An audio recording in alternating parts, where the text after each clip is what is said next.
here with us now, live from Tel Aviv, is Colonel Mary Eisen, retired from the Israel Defense Forces and senior fellow at the International Institute for Counterterrorism. Colonel, thank you so much for joining us today. We want to take a look at what we're seeing with the damage from these overnight attacks. I mean, it's just absolutely devastating once again to see what's going on. What's the reaction on the ground in Israel? What can you tell us? I'm sitting here in Tel Aviv, and some of the attacks and some of what you're seeing now is in both Tel Aviv and the cities in and around, the greater Tel Aviv area.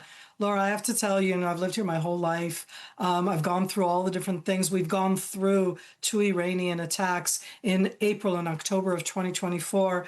This is not the same thing. It is scary, it's harsh, and we're resilient and strong. And I say that as I'm sitting here right now, that it's very quiet here. I heard before one of the people saying that in LA it's quiet because people are not allowed to go outside. So in Israel it's quiet because we're not going outside. We're sticking very safe areas close to home. You want to be near that safe area. You want to know where it is. So the only upside I can say is that you can hear the birds chirping a lot on this Shabbat, this Saturday day, but it is very quiet here. It's a tense feeling, but I do think we're resilient and we're strong. Yeah, and I want to hone in on what you just said, that this time it feels different, because we just talked to NewsNation's Robert Sherman, who's traveling into the region today for us to get us more perspective and reporting from the ground. And he mentioned just in the travel from the U.S. to where you are, that it felt different for him, too. And I can only imagine the very idea of where you are right now and just worrying about what is coming from the sky next. I mean, it is absolutely terrifying. It's like you're walking through a slow-moving nightmare. It is, but we do very much believe both in the defense systems that have been built over the last decade in cooperation between both Israel and the United States with the backing of different U.S. administrations. So we have the interceptors. And Laura, I'm a military person, and so I absolutely believe in the interceptors, but I actually also understand the statistics. And what really happened over the last 24 hours is horrible statistics, meaning we intercept 90 to 95%. And what happened in the last 24 hours is that under 10% got through. 3 people were killed, around 100 were injured. People who were doing the right thing, they were in safe areas, not necessarily the best kind. I think we're all noticing that right now. So it's very tense, it's very uncomfortable, but we do believe in the different defense systems that have been built, let alone the offensive attacks that Israel is doing as we speak right now over Iran against the different launch sites. I appreciate that perspective. I'm curious on your thoughts of why the Prime Minister of Netanyahu had to act swiftly with Iran. We know that it happened swiftly. Why do you think that was? It's the combination of something that you are looking at long term. I liked to call Iran in the last couple of years an almost threshold nuclear state. And when you're there, the question of timing already becomes about the operational and intelligence information you have on hand. Do you wait? Don't you wait? So I think that we were definitely building up this capability over years, that it became much more clear in the last year, in the last few months, that they're almost at that threshold. And then it already becomes the operational capability with the intel, the intelligence on what day you do that. And I think that opening attack that happened on what is for Israel, late Thursday night, early Friday morning, and that as it continued show that very targeted, precise attack against a lot of decision makers. And when I say decision makers, not lawmakers, not that you have lawmakers in the Islamic regime of Iran, but this is against the Iranian Revolutionary Guard, against the top echelon of those different military commanders,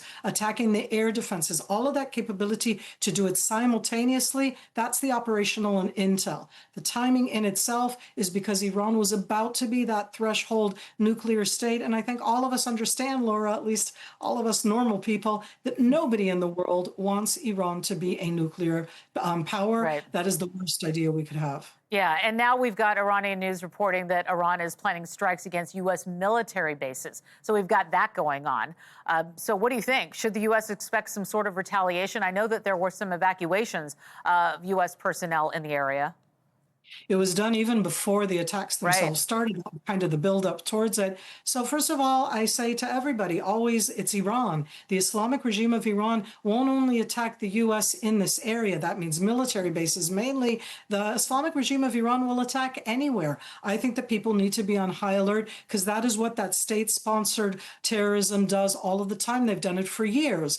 There have been cells that were arrested not too long ago, both in the UK and in Germany. So we all should be on alert, specifically when it comes to the Middle East. Yes, I do think that there's a strong possibility that they will do so, but that's a choice that the Islamic regime of Iran has to make. Do they want to very clearly have the United States join in? Because I don't see the United States not responding. And that's something that they have to choose right now for the Islamic regime of Iran. For the world, it's about Israel against the Islamic regime of Iran. And if the Islamic regime attacks the US, Laura, they're bringing in all of those capabilities as well. Yeah, I was just going to ask you about the U.S. involvement. As we take a look on the sidelines, do you think that it's going to get there? I don't know. I really do think that in this case, it's up to what the Islamic regime of Iran wants to portray. I'm not sure that they want the United States to join in. I think that there's a lot of rhetoric going on, and what they want to do is to try to have everybody on the sidelines in every way. They want to threaten the United States, the UK, France, that they shouldn't help Israel in any way, not in supplies, not in armaments, not in any way. And that's part of the rhetoric game. It's not a game at all. I think that we're standing strong. Personally, I would like to see more countries on board. I think that it's something which is important, but I understand that there are differences here. And we took this step on our own. We do think that the threat is not a threat against Israel. It's a threat that is really against all of the Western world. Yeah, and they say that timing is everything. Nuclear deal talks were expected to continue tomorrow between Iran and the U.S. However, now Iranian officials say those talks would be, quote, meaningless.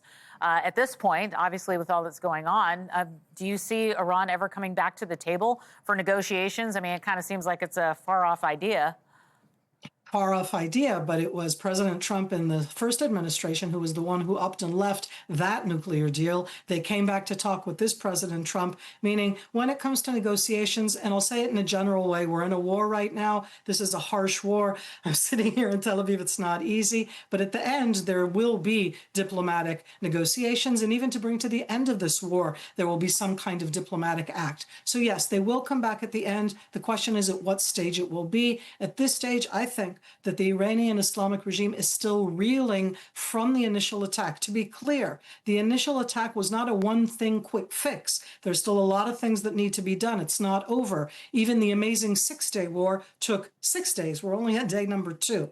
But I do think that the Islamic regime in time will come back to the table. For them, they have no choice. By the way, they don't mind being at the table. For them, let's negotiate forever. I'm just curious, really quick, if you could give me a short answer. Do you see yourself leaving? I just wonder about you and your family and your friends as you're sitting there. No, you're going to stay put?